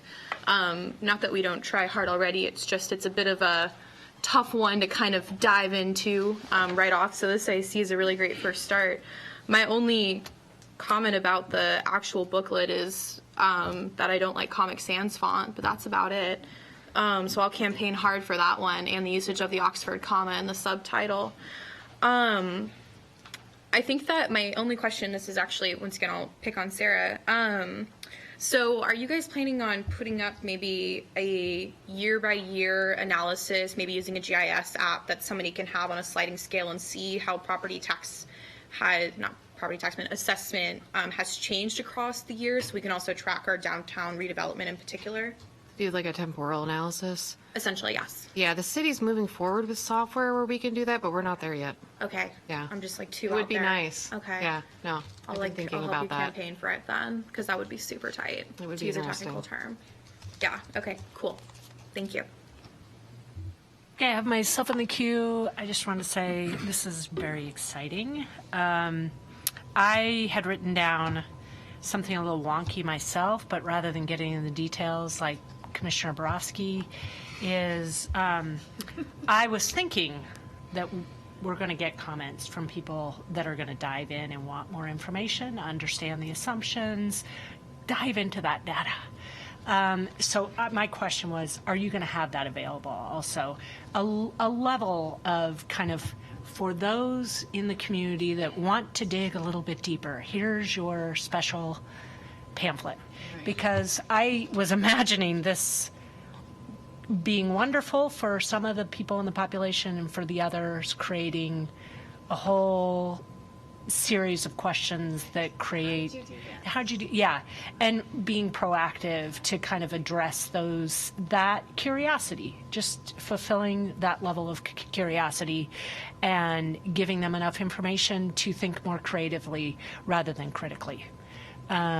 So that was one comment. The other is, I actually was really excited about how this kind of opportunities that we can use this for other areas, like you said, Anne. I think that's great. One of them is SDCs, for instance. You know, the complaint of I pay SDCs, where are they going? Trying to understand SDCs relative to cost and revenue. So just, it opens up so many opportunities to look at a broad picture, have a broad picture understanding and be able to communicate that to important players in the community. The other is, it's interesting, the other part that the symbol of money doesn't get you prosperity, quality of life, et cetera. I'd be curious to even look at that. Because if you have zero tax revenue, for instance, on parks, is that increasing your revenue in other areas because you've got high quality of life? So kind of being able to communicate that differently too, because sometimes I hear that from developers, for instance, highest and best value means just maximizing the property. But yet, actually, our parking lot, our requirements for shading, landscaping, actually brings people to areas to shop. And there's quantitative, qualitative data that proves that. So just being able to look at this and use this tool in the future for opportunities like that, I'm really excited about. That was somewhat wonky. Oh, it's totally wonky. Okay. We expect that from you guys. Right. Any other comments, questions? Awesome, fun. Good. Thank you. Great. Thanks, guys. Thanks for having us. Thank you. And that was really rapid. When are you going to present to council? Yeah, I'd love to. Sometime in the fall. Yeah, if you can After let break. us know, I'd love to go to that, or have Commissioner Borowski go and let us know. Thank you. All right.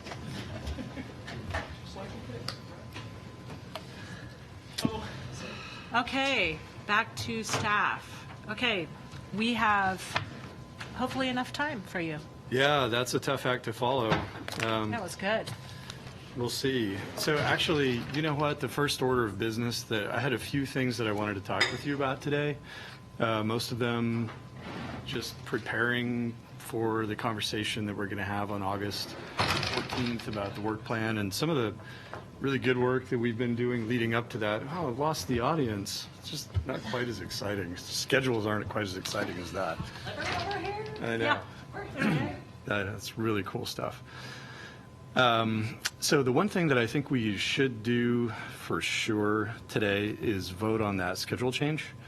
So we talked about the schedule change option, and the commissioner said, let's hang on because we're going to get a new planning commissioner. He's here, so I was hoping we could solidify that today. I didn't bring the information from for everybody from the AIS, but in your previous AIS, there was a brief discussion about why, and I can dive into any of that if anybody's curious. It seemed like Commission was ready to take action on that last time, and I'll leave it up to you to decide if you are now. Essentially, what we would be doing is yeah, I'll go through it just right now. Thank you. Essentially, what the Planning Commission's schedule has been for the last, I don't know, number of years, for many years, at least the last 7 or so, has met at this time, typically Mondays from 11:30 to 1:30, 11:30 a.m. to 1:30 p.m., often every week for periods of time, at the very least 3 times a month, often. It's quite a bit, and it was brought to our attention partly through Commissioner Nicola's work, looking at other communities around the state and what those communities do in terms of their schedule with their planning commission. It's kind of out of whack with what other folks do. In terms of more. Yeah, most commissions meet only twice a month, and the majority of the commissions also met in the evening. And it's some people do work in the evening, some people do work during the day. In general, what we kind of landed on is, let's reduce the overall number of meetings that the Planning Commission has, of planned regular meetings, down to 2 per month, and that's in line with most communities. And B, rather than meeting in the middle of the day, which may not work for everybody, having one meeting during the lunch period, like it's scheduled now, and then having one meeting in the evening to be a regularly scheduled meeting. So we would propose meeting on the second Tuesdays of each month from 5:30 to 7:30 p.m. And is that correct? Yeah, I think that's correct. And the fourth Mondays of each month from 11:30 a.m. to 1:30 p.m. And I'm noticing a typo on my old AIS. So that would be the proposal. Additional meetings would be scheduled as needed, mainly to accommodate legally required deadlines. Here in Oregon, we have 120 days to render decisions on appeals, for example. And so if there's ever a crunch, sometimes we get into a bit of a crunch in delivering that decision. So we'd have to schedule extra meetings to do that. And that's actually mid-August is a good example. We have a meeting where y'all are going to be meeting, unfortunately, 3 times in 1 week. And we try at all costs to avoid that. And I know that's a burden. So that's it in a nutshell. And we would want commission to give the okay to this in order for us to move forward to that. Our proposal would be that if you do decide to go this route, that we would start that new schedule in September to give us time to sort that out, since we have a few things on the books already for August, and go from there. So before we vote on this, are there any questions? I also wanted to note that I think there was also discussion, and I'm not sure where we landed, that there was an interest rather than potentially adding a meeting, potentially having kind of an announcement that maybe an additional 15 minutes or additional half an hour would be needed for the meeting, that we would rather stay in the room and actually extend the meeting slightly than have another meeting. Mm-hmm. So I just wanted to bring that up. I couldn't remember if we, like I said, landed anywhere in particular, because we did want to wait to vote. Appreciate it. Yeah. Quick question. First of all, that's an excellent, I've experienced that at another commission. If you have 3 meetings in a week, what time of day are the ones that have been meeting? It's more for quasi-judicial and work sessions, yeah. Yeah, generally, quasi-judicial, and we generally would try to schedule evening meetings, like public hearings typically happen in the evening, and that's partly so that members of the public can attend. If we are unable to schedule our deliberations during a regular meeting, this is historically, if we're unable to schedule it during a regular meeting on Monday during this time, we would usually grab an evening, Tuesday or Wednesday, Thursday evening, something along those lines. Thank you. Good question. And we poll folks first to make sure we have a quorum, and yeah.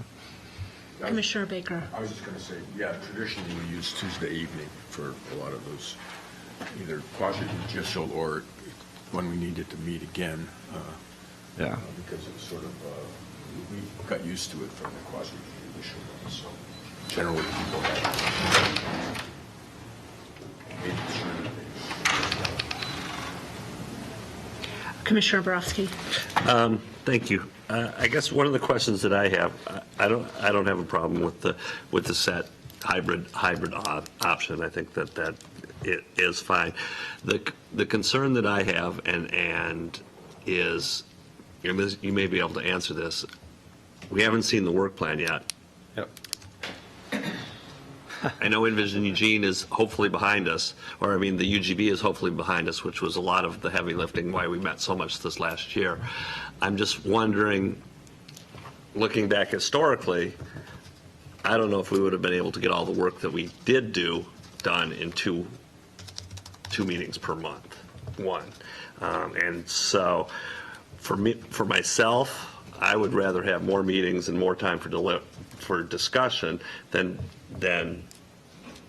basically not having in my view, sometimes a complete discussion because we're running up against the clock. So that would be one of my questions. If we saw that, okay, we've got a lot of stuff coming up in March, not so much quasi-judicial, but just things that are coming to head, River Road's hit and, blah, blah, blah, whatever it is, where would you think we would land? Would we land on an evening meeting? Would we land on when we add meetings, what direction do you think we would go?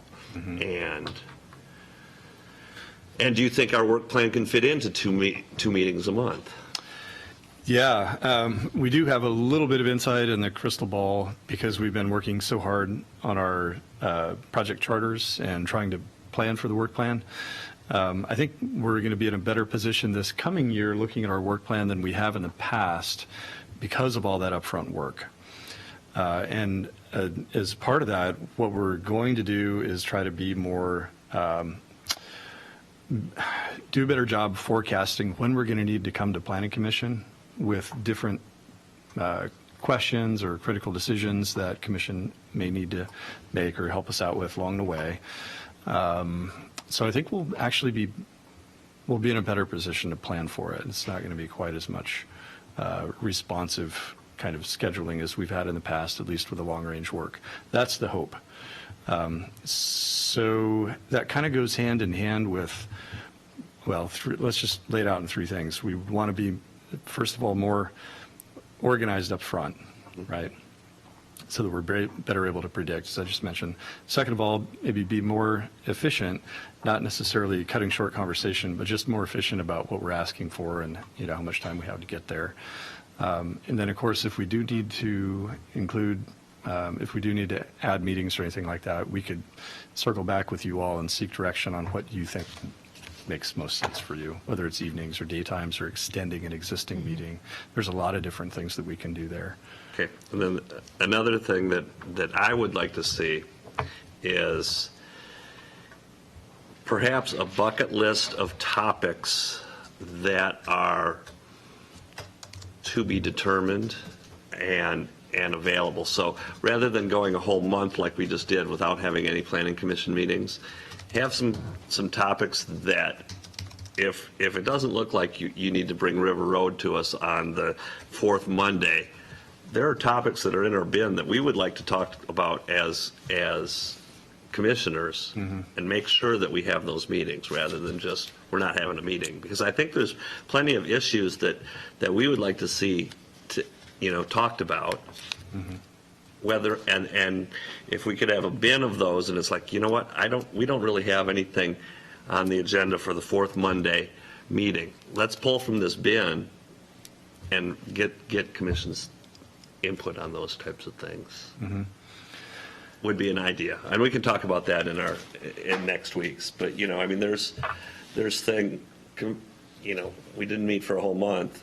Were there issues that we could have met and talked about? And I know that has to do with staff time as well. But yeah, it does. That's a really good question, and I think I'm glad you brought it up, because what we've talked about in the past, especially during retreat time, is we've thrown the bin out there a few times. We've had the bin, by the way, just for for Commissioner Becker's benefit, is just items that, like John just said, items that are of interest but may not necessarily be on the work plan or being talked about in a broader context. And there have been a few of those in the past. The last time we really checked in on the bin, there haven't been that many items from Commission. The couple of big things that we've had in the past, one was public engagement, and there's a lot of work on the subcommittee around that, and then some things that are kind of on the work list for us to be doing as staff, and we're doing those. Another one was something like transitions, citywide transitions, and that's still there. That is actually still on the work plan, and something we're talking about how it fits in with the priorities. So I would say if there are things that the Commission as a whole wants to talk about, we're always open to those ideas, and I encourage you all to figure that out. Retreat time is a good time to do that. If there are other things that come up in between, that's also good. But as a precursor to the work plan conversation, there is far more work on the list, on the wish list, than we have capacity to do. And we've had some big items. The UGB has been one of them. It's taken a lot of capacity, and I think more time than anyone really envisioned from the beginning. So we've got a bit of a backlog. And sorting out that backlog and doing it in a really thoughtful way is one of the big challenges that we're going to be facing coming up here. So anyway, I won't get into that next topic until y'all finish this one. Okay, Commissioner Nicolella and Commissioner Baker. So we've only got 5 minutes Yeah. left. So my question actually to Commission B, is this something that we even want to decide today? Because we also don't have Commissioner Randall or Commissioner Jaworski here. So if not, I think it's fine, but let's just have that up front.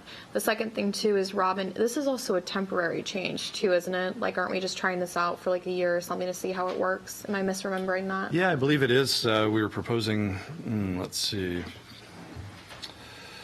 Do it like 6 months or a year. It seems like we were planning, I don't have it right in front of me, but it seems like we were planning on that for at least 6 months.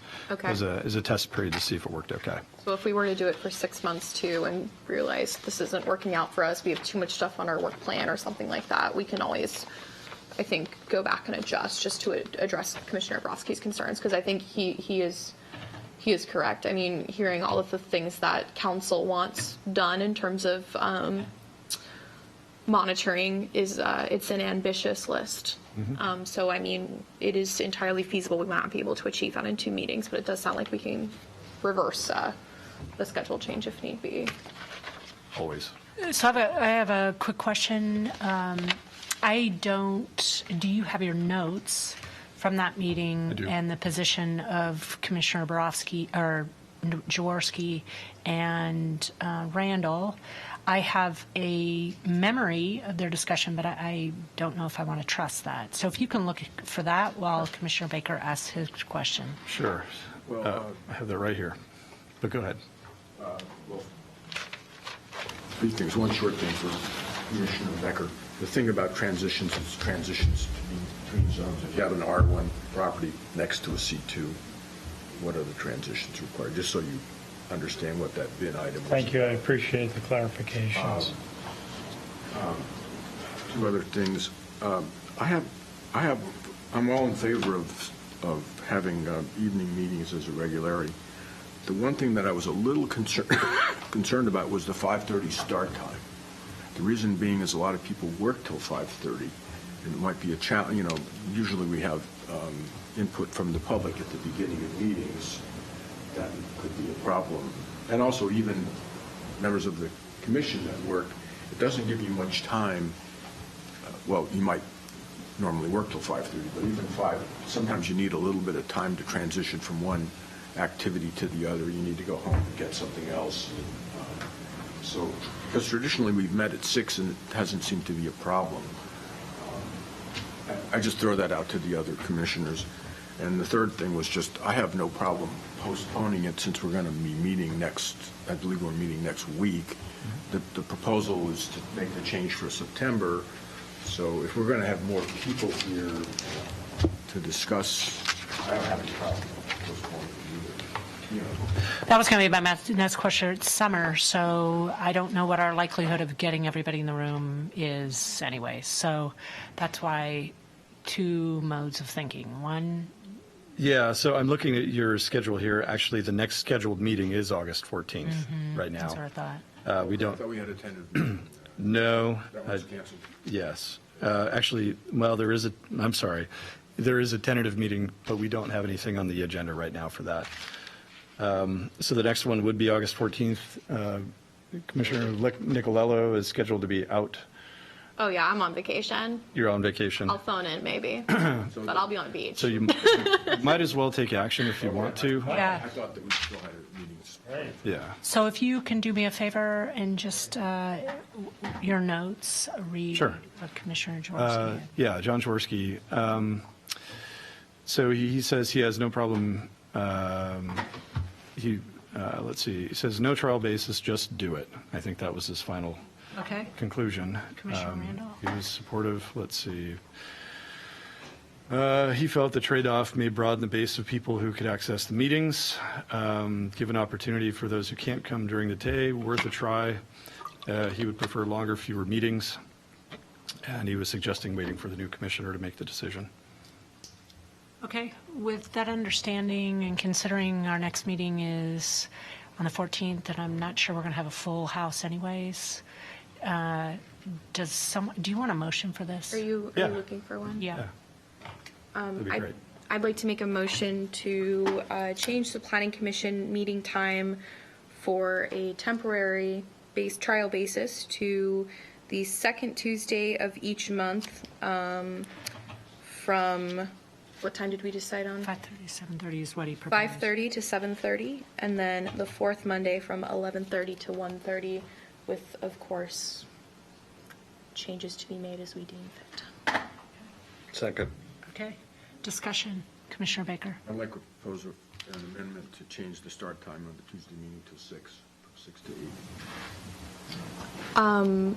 I'm personally fine with that, but I also don't have kids or a family. So,